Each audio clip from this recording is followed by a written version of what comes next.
കേരളത്തിലെ ആദ്യ വനിതാ പ്രസ്ഥാനമായ മാർത്തോമാ സുവിശേഷ സേവികാ സംഘം ആരംഭിച്ചത് 1919 ഇന്നേക്ക് 105 വർഷങ്ങൾ പിന്നിടുമ്പോൾ ഫോർട്ട് കൊച്ചിയിലെ സെന്റ് ജോർജ് മാർത്തോമാ ഇടവകയിലെ അംഗങ്ങൾ ഇടവക വികാരിയായ റവറന്റ് ഡോക്ടർ ഇ സാബു ഫിലിപ്പച്ചന്റെ നേതൃത്വത്തിൽ സേവികാ സംഘ ദിനം ആചരിക്കുന്നു.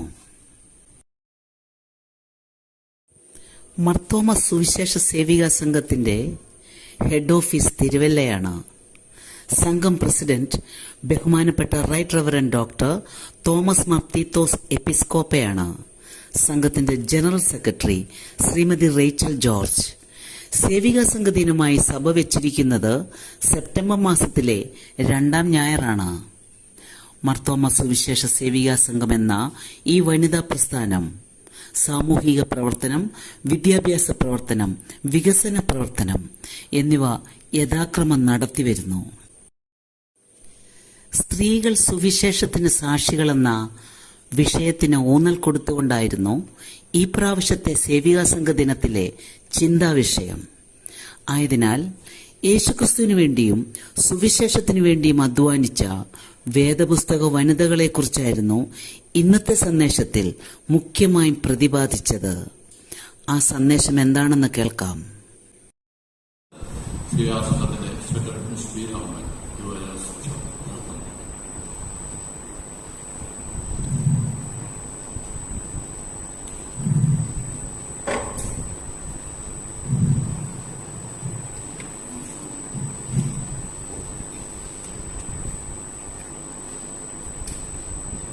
ഇനിയും വചനം ധ്യാനമാണ്. ദൈവനാമത്തിന് മഹത്വമുണ്ടാകട്ടെ. എനിക്ക് ഒരിക്കൽ കൂടി ദൈവത്തെ മഹത്വപ്പെടുത്തുവാനിടയായതിൽ ദൈവത്തെ സ്തുതിക്കുന്നു. എനിക്ക് ഈ അവസരം തന്ന ബഹുമാനപ്പെട്ട അച്ഛനോടുള്ള എന്റെ സ്നേഹവും നന്ദിയും ഞാൻ അറിയിക്കുന്നു. നമ്മളൊരു സേവികാ സംഘ ദിനത്തിലാണ് എത്തിച്ചേർന്നിരിക്കുന്നത്.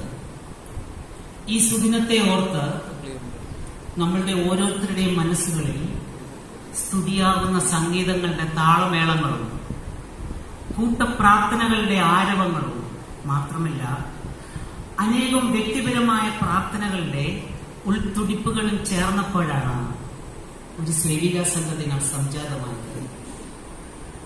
ഈ സേവികാ സംഘ ദിനത്തിനു വേണ്ടി സഭ നിശ്ചയിച്ചിരിക്കുന്ന ചിന്താവിഷയം സ്ത്രീകൾ സുവിശേഷത്തിന്റെ സാക്ഷികൾ എന്നാണ്. സ്ത്രീകൾ സുവിശേഷത്തിന്റെ സാക്ഷികൾ. നമുക്ക് നമ്മുടെ കണ്ണുകളെ അടയ്ക്കാം.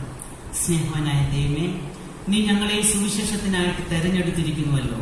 വിളിച്ച വിളിക്ക് യോഗ്യമാവണ്ണം ജയിപ്പാൻ ഞങ്ങളെ പ്രാപ്തരാക്കണമേ. ആദ്യവസാനം നിന്റെ കൃപ തന്ന് അനുഗ്രഹിക്കണമേ. അടിയന്റെ കുറവുകളെ ക്ഷമിക്കണമേ. കേൾവിക്കാരുടെ ഹൃദയങ്ങളെ നീ ഒരുക്കണമേ. മാനോ മഹത്വം അവിടുന്ന് എല്ലാം ഞങ്ങൾക്ക് വേണ്ടി ജീവൻ വെച്ച യേശുവിന്റെ നാമത്തിൽ തന്നെ. ആമീൻ.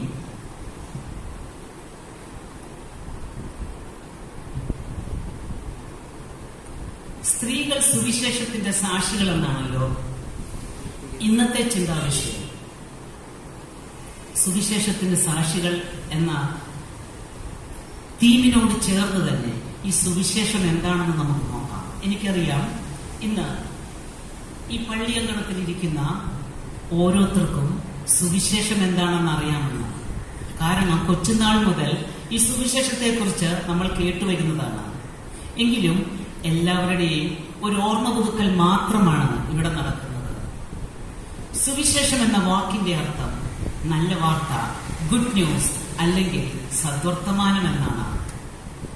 സുവിശേഷത്തിന് ബൈബിളിൽ ഒരു ഡെഫിനിഷൻ ഉണ്ട്.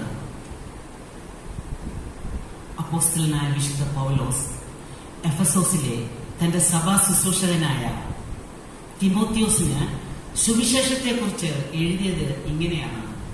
2 തിമോത്തി 2:8.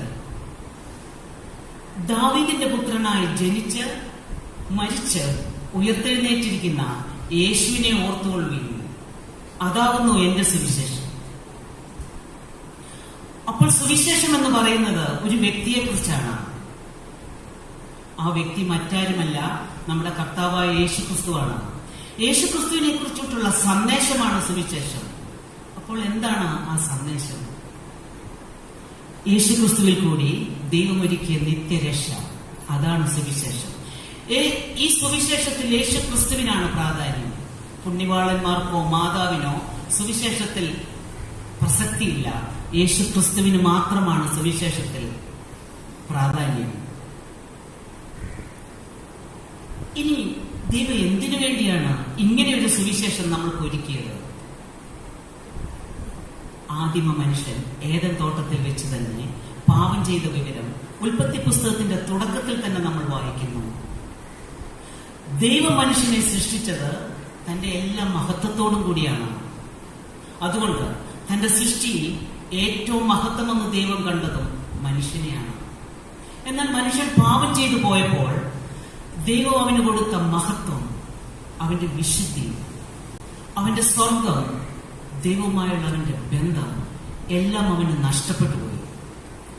ഇപ്രകാരം അവന് നഷ്ടപ്പെട്ട അവന്റെ മഹത്വത്തെയും സ്വർഗത്തെയും വിശുദ്ധിയെയും ദൈവവുമായിട്ടുള്ള ബന്ധത്തെയും വീണ്ടും വീണ്ടെടുക്കുവാനായിട്ട് ദൈവം യേശുക്രിസ്തുവിൽ കൂടി ഒരുക്കിയ രക്ഷയാണ് സുവിശേഷം. ഈ സുവിശേഷത്തിന് ചില പ്രൊസീജിയേഴ്സ് ഉണ്ട്. യേശുക്രിസ്തുവിൽ കൂടിയുള്ള ഈ സുവിശേഷത്തിന് ചില പ്രൊസീജിയേഴ്സ് ഉണ്ട്. യേശുക്രിസ്തുവിന്റെ ഭൂമിയിലോട്ടുള്ള വരവ്, യേശുക്രിസ്തുവിന്റെ മരണം, യേശുക്രിസ്തുവിന്റെ ഉയർത്തെഴുന്നേൽപ്പ്. ഈ മൂന്നിലും വിശ്വസിക്കുന്ന ഒരുവന് ലഭിക്കുന്നതാണ് നിത്യരക്ഷ എന്നത്. ആ നിത്യരക്ഷയാണ് സുവിശേഷം. ഇതാണ് സദ്വർത്തമാനം. ഇത് തന്നെയാണ് സദ്വർത്തമാനം. സുവിശേഷത്തിന് സാക്ഷികളായ സ്ത്രീകളെ കുറിച്ച് നമുക്ക് അല്പസമയം ഇനി ചിന്തിക്കാം. സുവിശേഷത്തിന് സാക്ഷികളായ സ്ത്രീകളെ കുറിച്ച് പറയുമ്പോൾ വേദപുസ്തക വനിതകളെയാണ് നമ്മൾ എടുത്തിരിക്കുന്നത്. അതായത് യേശുവിന്റെ ജനനത്തിലും മരണത്തിലും ഉയർപ്പിലും സാക്ഷിയായ സ്ത്രീകൾ. അങ്ങനെ നോക്കുമ്പോൾ കന്യകാമറിയത്തെ എടുത്തു പറയേണ്ടതാണ്. ഇവൾ രക്ഷകനെ ഉദരത്തിൽ വഹിച്ചവളാണ്. അതിന് കാരണമുണ്ട്. ദൈവം മറിയെ തെരഞ്ഞെടുത്തതാണ്. തെരഞ്ഞെടുപ്പിനും കാരണമുണ്ട്. മറിയയുടെ വിനയവും ദൈവഭക്തിയുള്ള ജീവിതവും ദൈവത്തിന് പ്രസാദമായപ്പോഴാണ് ദൈവം മറിയെ വലിയൊരു ദൗത്യത്തിനായിട്ട് തെരഞ്ഞെടുക്കുന്നത്. അതുകൊണ്ട് മാനവകുലത്തിന്റെ രക്ഷയ്ക്കായിട്ട് എന്നേക്കും ഒരു രക്ഷകനെ സമ്മാനിക്കുവാൻ ദൈവം തീരുമാനിച്ചപ്പോൾ ആ രക്ഷകന് മാതാവായി തീരുവാൻ ദൈവം തെരഞ്ഞെടുത്തത് ഈ മറിയയാണ്. മറിയ ദൈവത്തിന്റെ കൃപ ലഭിച്ചവളാണ്. കൃപ ലഭിച്ചവളെന്ന് പറയാൻ കാരണം ഗബ്രിയേൽ ദൂതൻ യേശുവിന്റെ ജനനം സംബന്ധിച്ച് മറിയെ അഭിസംബോധന ചെയ്യുന്നത് ഒരു വന്ദനം വഴിയാണ്. കൃപ ലഭിച്ചവളെ നിനക്ക് വന്ദനമെന്ന്. ഈ വന്ദനസ്ഥലം കേട്ട് മറിയയും അതിശയിച്ചു പോയി. ഇതെന്തോ ഒരു വന്ദനമെന്ന്. ദൂതൻ ഇപ്രകാരം വന്ദനം പറയാൻ ഒരു കാരണമുണ്ട്. അക്കാലത്ത് അനേക സ്ത്രീകൾ ആഗ്രഹിച്ചു തരുന്നതാണ് വിശുദ്ധ പ്രജയെ ഉദരത്തിൽ വഹിക്കുവാൻ. എന്നാൽ ഈ ഭാഗ്യം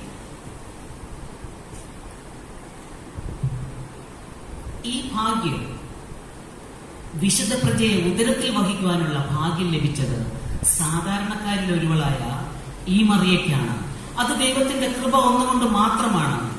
ഇവിടെ മറിയയ്ക്ക് ദൈവത്തിൽ നിന്ന് ലഭിച്ച കൃപയ്ക്കാണ് പ്രാധാന്യം. ദൂതൻ മറിയെ കൃപ നിറഞ്ഞവളെ എന്നല്ല പറഞ്ഞത്, കൃപ ലഭിച്ചവളെ എന്നാണ്. മറിയ സമ്പൂർണ്ണ സമർപ്പണമുള്ളവളാണ്. നല്ല ഉൾക്കാഴ്ചയുള്ളവളാണ്. ഉത്തമ സ്നേഹത്തിന്റെ മാതൃകയിലൂടെ ജീവിതം നയിച്ച് സുവിശേഷത്തിന് പങ്കാളിയായവളാണ് കന്യകാമറിയം. അത് പറയാൻ കാരണം തന്റെ മകന്റെ കുരിശിൻ ചുവടോളം ഈ അമ്മ തന്റെ മകനെ പിൻപറ്റിയതാണ്. ആ കുരിശിൻ ചുവട്ടിൽ ഈ അമ്മ നിൽക്കുമ്പോൾ അവളുടെ ചിന്തയിൽ പല കാര്യങ്ങളും കടന്നുപോയിരിക്കാം. മനോകമ്പരത്തോടെ ഹൃദയം നുറുങ്ങിയാണ് ആ കുരിശിൻ ചുവട്ടിൽ ഈ അമ്മ നിൽക്കുന്നത്. ഗബ്രിയേൽ ദൂതൻ വന്ദനം പറഞ്ഞ കാലം മുതലുള്ള കാര്യങ്ങൾ അവളുടെ ചിന്താവിൽ കൂടെ കടന്നു പോയിട്ടുണ്ടാകാം. സുഖദുഃഖ സമ്മിശ്ര ചിന്തകൾ അവളുടെ ഉള്ളിൽ കടന്നു പോകുന്നുണ്ട്. എങ്കിലും അവൾ ഒന്ന് ഓർത്തു, എൻ്റെ ഈ ദുഃഖങ്ങൾ, എൻ്റെ ഈ പരാജയങ്ങൾ എല്ലാം ദൈവവിളിയോട് ബന്ധപ്പെട്ടിരിക്കുന്നു. അതുകൊണ്ട് ആ കുരിശിൻ ചുവട്ടിൽ ഈ അമ്മ നിൽക്കുമ്പോൾ വളരെ സഹനശക്തിയോടുകൂടിയാണ് അവൾ നിൽക്കുന്നത്. സുവിശേഷത്തിൽ സഹന വഴികളുണ്ടെന്ന് കാണിച്ചവൾ, ഉൾക്കാഴ്ചയുള്ളവൾ. എന്നാൽ മനുഷ്യചിന്തയിൽ നമ്മൾ ചിന്തിക്കും, ഇതാണോ കൃപ ലഭിച്ചവളുടെ അവസ്ഥ? ഇങ്ങനെയാണോ ശക്തനായവൻ വലിയ കാര്യങ്ങൾ ചെയ്യുന്നത്? ഇതാണോ ഭാഗ്യകരമായ അവസ്ഥ? തന്റെ പുത്രൻ തള്ളപ്പെടുകയും കുരിശിലേറ്റുകയും ചെയ്യുന്നത് ഒരമ്മയ്ക്ക് സ്വന്തം കണ്ണാല കാണേണ്ടി വരുന്നതാണോ ഭാഗ്യകരമായ അവസ്ഥ? എന്നാൽ മറിയ സഹനശക്തിയുള്ളവളായിരുന്നു, ഉൾക്കാഴ്ചയുള്ളവളായിരുന്നു, ദൈവവിളിയുള്ളവളായതുകൊണ്ടാണ് മറിയയ്ക്ക് ഇതെല്ലാം സഹിക്കുവാനും ക്ഷമിക്കുവാനും ഉള്ള മനസ്സ് ലഭിച്ചത്. മറിയയുടെ അനുഭവം നമ്മളെ പഠിപ്പിക്കുന്ന ഒരു വലിയൊരു പാഠമുണ്ട്. ഈ ലോകത്തിൽ നമ്മൾ അനുഭവിക്കുന്ന സുഖവും ദുഃഖവും വിജയവും പരാജയവും എല്ലാം ദൈവവിളിയോട് ബന്ധപ്പെട്ടിരിക്കുന്നുവെന്നാണ്. ഉത്തമ സ്നേഹത്തിന്റെ മാതൃകയിലൂടെ മറിയ സുവിശേഷത്തിന്, കന്യകാമറിയം സുവിശേഷത്തിന് പങ്കാളിയായപ്പോൾ ഇന്ന് ഒന്നാം പാഠഭാഗമായി വായിച്ച ഭാഗത്ത് നമ്മളൊരു രൂത്തിനെ കുറിച്ച് പറയുന്നു. രൂത്ത് ഒരു മോവാബി സ്ത്രീയാണ്, വിഗ്രഹങ്ങളെ ആരാധിക്കുന്നവൾ. അവളൊരു പുറജാതിക്കാരിയാണ്.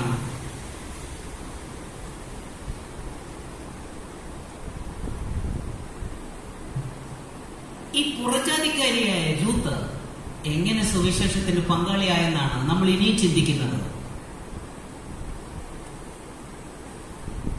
ഈ രൂത്തിനൊരു പ്രത്യേകതയുണ്ട്. ഇവൾ പ്രതിസന്ധികളിൽ പ്രശ്നമുണ്ടാക്കാത്തവളാണ്. കാരണം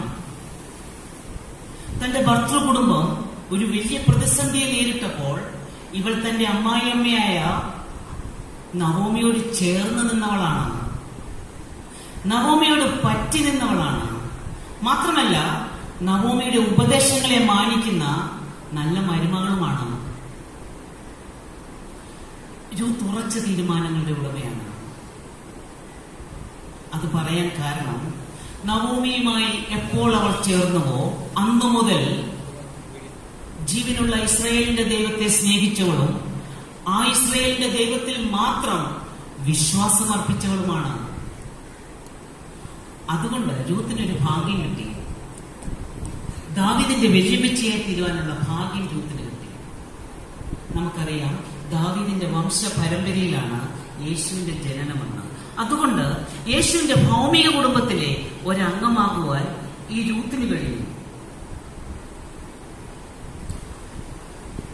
ഓർക്കുക, മോവാബിയരുടെ 10ാം തലമുറ പോലും യഹോവയുടെ സഭയിൽ നിൽക്കരുത് എന്ന ദൈവകൽപ്പന നിലവിലിരിക്കുമ്പോഴാണ് ഈ രൂത്ത് ദൈവജനവുമായി ബന്ധപ്പെടുന്നത്.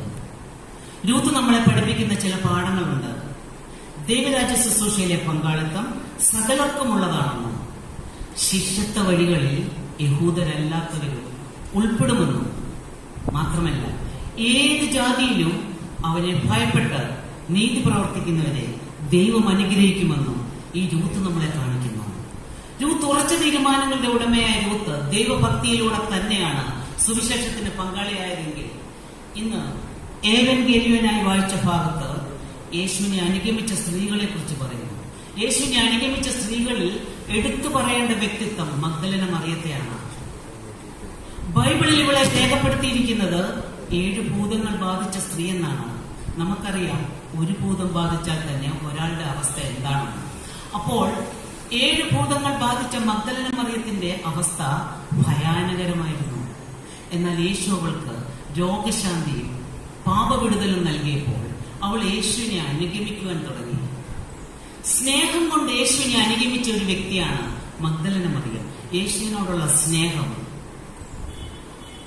ആ സ്നേഹം കൂടുതലാണ് അവളെ സുഗന്ധതൈലം പൂശുവാൻ അന്ന് ആ ഉയർപ്പിന്റെ ദിവസം അതിരാവിലെ ഇരുട്ടുള്ളപ്പോൾ മഗ്ദലന മറിയം സുഗന്ധലേപനവുമായി ഇറങ്ങിത്തിരിക്കുവാനുള്ള കാരണം തന്റെ അരുമനാഥനോടുള്ള സ്നേഹം കൂടുതൽ കൊണ്ടാണ്. അവളുടെ ചുറ്റുമുള്ള ഇരുട്ടിനെ അവൾ ഭയപ്പെടുന്നില്ല. നമ്മൾക്കറിയാം, പകൽ സമയത്ത് പോലും ഒരു കല്ലറയ്ക്കൽ ചെല്ലാൻ പേടിയാണ് നമുക്ക്. അപ്പോൾ ഇരുട്ടുള്ളപ്പോൾ കല്ലറയ്ക്കലോട്ട് പോകുന്ന ഈ സ്ത്രീകളുടെ മനോഭാവം തങ്ങളുടെ അരുമനാഥനോടുള്ള സ്നേഹം മാത്രമാണ്.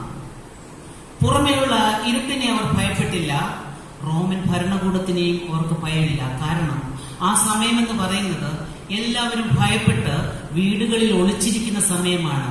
ശിഷ്യന്മാർ എല്ലാവരും മുറിയടച്ചിരിക്കുവാണ്. യേശു ഉയർത്തെഴുന്നേൽക്കുമോ എന്ന സംശയം റോമൻ ഭരണകൂടത്തിനും ഉണ്ടായിരുന്നതുകൊണ്ട് അന്ന് യേശുവിനെ അടക്കിയപ്പോൾ ആ കല്ലറയുടെ വാതുക്കൽ വലിയ ഒരു കല്ല് ഉരുട്ടി വെച്ചിരുന്നു. ഈ ഇരുൾ വഴികളിൽ കൂടെ സഞ്ചരിക്കുന്ന മഗ്ദലന മറിയത്തിനും കൂട്ടർക്കും ഒരേ ഒരു കാര്യത്തിലെ സംശയം ഉണ്ടായിരുന്നുള്ളൂ. ആ കല്ലറയുടെ വാതുക്കൽ ഉരുട്ടിവെച്ച കല്ല്, ആ കല്ല് ആര് ഞങ്ങൾക്ക് വേണ്ടി ഉരുട്ടി മാറ്റും? അവരുടെ സംശയം അതായിരുന്നു, ഈ കല്ല് ആര് ഞങ്ങൾക്ക് വേണ്ടി ഉരുട്ടി മാറ്റും? സ്ത്രീകൾക്ക് അത് പറ്റത്തില്ല, ആ ഭാരമുള്ള കല്ല് പിടിച്ചു മാറ്റുവാൻ. സഹായിക്കാൻ ശിഷ്യന്മാർ വീടുകളിലാണ്, മറ്റു പുരുഷന്മാർ പുറത്തില്ല. പിന്നെ ഉള്ളത് റോമൻ പടയാളികളാണ്. അവരെ ഒളിച്ചു വേണം മഗ്ദലന മറിയത്തിന് ആ കല്ലറയ്ക്കുള്ളിലോട്ട് കയറാൻ. അതിന് കല്ലൊരു തടസ്സമാണ്. എന്നാൽ ആ കല്ലറയുടെ വാതിക്കലെത്തിയപ്പോൾ അവർക്ക് വേണ്ടി കല്ലാരോ ഉരുട്ടി മാറ്റിയിരിക്കുന്നു. ഓർക്കുക, ദൈവത്തെ സ്നേഹിക്കുന്നവർക്ക് ദൈവം ഒരുക്കിയിട്ടുള്ളത് ഒരു കണ്ണ് കണ്ടിട്ടില്ല, ഒരു ചെവി കേട്ടിട്ടില്ല, ഒരു മനുഷ്യന്റെയും ഹൃദയത്തിൽ തോന്നിയിട്ടുമില്ല. തന്റെ മക്കൾക്കായിട്ട് ആ കല്ലറയുടെ മുമ്പിൽ വെച്ച കല്ല് മാറ്റപ്പെട്ടിരിക്കുന്നു. അതുകൊണ്ട് ഉയർപ്പിന്റെ സാക്ഷിയാകുവാൻ മഗ്ദലന മറിയത്തിനാണ് സാധിച്ചത്.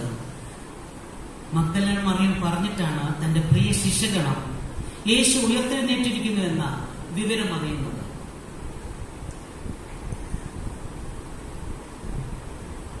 ഉയർപ്പിന് ആദ്യ സാക്ഷികൾ സ്ത്രീകളാണ്. ആദ്യ സുവിശേഷകരും സ്ത്രീകൾ തന്നെയാണ്. കാരണം ഈ ക്രിസ്തീയതയുടെ ആണിക്കല്ല് എന്ന് പറയുന്നത് യേശു മരിച്ചു ഉയർത്തെഴുന്നേറ്റു ഇന്നും ജീവിക്കുന്നു എന്ന വിശ്വാസമാണ് ക്രിസ്തീയതയുടെ ആണിക്കല്ല്. ഈ വിശ്വാസം, അതായത് യേശു മരിച്ചു ഉയർത്തെഴുന്നേറ്റു ഇന്നും ജീവിക്കുന്നു എന്ന ലോകമെമ്പാടും വിളംബരം ചെയ്ത ഈ വിശ്വാസം ആരംഭിക്കുന്നത് ഈ സ്ത്രീകളിൽ നിന്നാണ്. അതുകൊണ്ട് ഈ സ്ത്രീകൾ തന്നെയാണ് ആദ്യ സുവിശേഷകർ. യേശുവിന്റെ കാലത്തെ സ്ത്രീകളുടെ ഒരു പ്രത്യേകത അവരുടെ കഴിവ്, അവരുടെ സമയം, അവരുടെ വിലയേറിയ സമയം, അവരുടെ വിഭവങ്ങൾ എല്ലാം തന്റെ അരുമനാഥനായ ഗുരുവിന് അവർ സമർപ്പിച്ചിരുന്നു. യേശുവിന്റെ അക്കാലത്തെ ശുശ്രൂഷകളെ കുറിച്ച് പറയുവാണെങ്കിൽ അന്നത്തെ യഹൂദ മത സാംസ്കാരിക മാനദണ്ഡങ്ങളെ അതിലംഘിക്കുന്നതായിരുന്നു. അന്നത്തെ മതപരമായ കാര്യങ്ങളെല്ലാം പുരുഷന്മാരാണ് നടത്തിയത്. യഹൂദന്റെ മത സാംസ്കാരിക മാനദണ്ഡങ്ങളെ യേശു അതിലംഘിച്ചു എന്ന് പറയാൻ കാരണം അന്ന് സ്ത്രീകൾ സമൂഹത്തിൽ പാർശ്വവൽക്കരിക്കപ്പെട്ടവരായിരുന്നു. പൊതുസ്ഥലങ്ങളിൽ സ്ത്രീകളെ അങ്ങനെ കാണാറില്ല. പൊതുസ്ഥലങ്ങളിൽ വെച്ച് സ്ത്രീകളോട് ആരും സംസാരിക്കാറുമില്ല. സ്ത്രീകൾക്ക് ധാരാളം വിലക്കുകളുള്ള ഒരു കാലഘട്ടം. എന്നാൽ ആ വിലക്കുകളുള്ള കാലഘട്ടത്തിലും യേശു സ്ത്രീകളുമായി പൊതുസ്ഥലങ്ങളിൽ വെച്ച് സംസാരിക്കുമായിരുന്നു. യേശുവിന് ഈ വിലക്കുകളൊന്നും ബാധകമല്ല. കാരണം തന്റെ പിതാവ് തന്നെ ഈ ലോകത്തിലോട്ട് അയച്ചിരിക്കുന്നത് ഒരു കാര്യനിർവഹണത്തിന് വേണ്ടിയാണ്, മനുഷ്യവർഗത്തിന്റെ രക്ഷയ്ക്ക് വേണ്ടിയാണ്. അതിന് തടസ്സമാകുന്ന ഒന്നും യേശുവിനെ ബാധിക്കുന്നില്ല. അതുകൊണ്ട് തന്റെ പരസ്യ ശുശ്രൂഷയിൽ ഉടനീളം സ്ത്രീ സാന്നിധ്യം നമുക്ക് കാണാം. സുവിശേഷത്തിന്റെ ആദ്യ സാക്ഷികൾ സ്ത്രീകളാണ്. ഇക്കാലത്തിൽ ജീവിക്കുന്ന സ്ത്രീകളായ സേവിക സംഘാംഗങ്ങളായ നമ്മളോട് ഒരു വാക്ക്, ഈ സുവിശേഷം പ്രഘോഷിക്കപ്പെടണം. അത് യേശുവിന്റെ കൽപ്പനയാണ്. നമ്മുടെ സമയങ്ങൾ, നമ്മുടെ കഴിവുകൾ, നമ്മുടെ വിഭവങ്ങൾ ദൈവരാജ്യ ശുശ്രൂഷയ്ക്കായി പങ്കിടാം. സമയം വളരെ കുറച്ചേ നമ്മുടെ മുമ്പിലുള്ളൂ. അത് വേഗം കടന്നു പോകുമെന്ന് ഇക്കാലങ്ങളിൽ നടന്ന എന്റെ സഹോദരങ്ങളുടെ വേർപാടുകൾ എന്നെ ഓർമ്മിപ്പിക്കുന്നു. ഇക്കാലവും കടന്നു പോകും. സമയം തക്കത്തിൽ ഉപയോഗിച്ച് സുവിശേഷത്തിന്റെ സാക്ഷികളാകാം, നിത്യരക്ഷയ്ക്ക് അവകാശികളാകാം. നിത്യരക്ഷയ്ക്ക് ടൈം ലിമിറ്റ് ഉണ്ട്. അത് നമ്മുടെ ജീവിതകാലമാണ്. മരണം എത്തിക്കഴിഞ്ഞാൽ പിന്നെ ആ സമയം കഴിഞ്ഞു. അതുകൊണ്ട് ഇത് സുപ്രസാദ ദിവസങ്ങളാണ്, നല്ല സമയങ്ങളാണ്. നിത്യരക്ഷയെ കരസ്ഥമാക്കിക്കൊള്ളണം. സുവിശേഷത്തിന് ശക്തമായ സാക്ഷികളിൽ ഒരാളായി നമ്മൾക്ക് ജീവിക്കണം. വർഷങ്ങൾക്ക് മുമ്പ് ജീവിച്ച ഒരു കാണ്ടമ്മ കൊച്ചമ്മയെ നമ്മൾ ഇന്ന് ഓർമ്മിക്കുന്നത് കാണ്ടമ്മ കൊച്ചമ്മയുടെ കുടുംബ മഹിമയോ കുടുംബ പാരമ്പര്യമോ കുഞ്ഞുങ്ങളുടെ വിദ്യാഭ്യാസത്തിന്റെ ശ്രേഷ്ഠതയല്ല. പിന്നെ ഒരു കാണ്ടമ്മ കൊച്ചമ്മ സുവിശേഷത്തിന് ശക്തമായ സാക്ഷിയായിരുന്നു എന്നാണ് നമ്മൾ ഓർക്കുന്നത്. സുവിശേഷം എന്ന വാക്കിന്റെ അർത്ഥം നല്ല വാർത്ത, നല്ല ദൂത്, സദ്വർത്തമാനം എന്നാണ്. മനുഷ്യന് നഷ്ടപ്പെട്ട അവന്റെ വിശുദ്ധി, അവന്റെ സ്വർഗം, ദൈവമായിട്ടുള്ള ബന്ധം, ഇതിനെ പുനഃസ്ഥാപിക്കുവാൻ ദൈവമൊരുക്കിയ രക്ഷാമാർഗമാണ് സുവിശേഷമെന്ന്. കന്യകാമറിയം ഉത്തമ സ്നേഹത്തിന്റെ മാതൃകയിലൂടെ സുവിശേഷത്തിന് പങ്കാളിയായപ്പോൾ ഒരു പ്രത്യേക കാര്യം വിളിച്ചു പറഞ്ഞു. എന്റെ സുഖവും ദുഃഖവും വിജയവും പരാജയവും എല്ലാം എന്റെ ദൈവവിളിയോട് ബന്ധപ്പെട്ടതാണെന്ന്. ഉറച്ച തീരുമാനങ്ങളുടെ ഉടമ ദൈവഭക്തിയിലൂടെയാണ് രൂത്ത് സുവിശേഷത്തിന് പങ്കാളിയായത്. ഏത് ജാതിയിലും അവനെ ഭയപ്പെട്ട് നീതി പ്രവർത്തിക്കുന്നവരെ ദൈവം മാനിക്കും. സ്നേഹത്തിലൂടെ സുവിശേഷത്തിന് പങ്കാളിയായ മഗ്ദലന മറിയം പറയുന്നു, തികഞ്ഞ സ്നേഹം ഭയത്തെ പുറത്താക്കുമെന്ന്. നമ്മുടെ ജീവിത പ്രശ്നങ്ങളുടെ കല്ല് ആരുരുട്ടിമാറ്റുമെന്ന സംശയം ഇനിയും വേണ്ട. അരുമനാഥൻ കൂടെയുണ്ട്, ഏൽപ്പിച്ചു കൊടുക്കാം. സമയം കുറച്ചേ നമ്മുടെ മുമ്പിലുള്ളൂ. സമയം തക്കത്തിൽ ഉപയോഗിച്ച് സുവിശേഷത്തിന്റെ ശക്തമായ സാക്ഷികളായിട്ട് മാറും. ഇത്രയും സമയം എന്നെ ക്ഷമയോടെ കേട്ടുകൊണ്ടിരുന്ന എന്റെ എല്ലാ പ്രിയപ്പെട്ടവർക്കും ദൈവനാമത്തിൽ നന്ദി പറയുന്നു.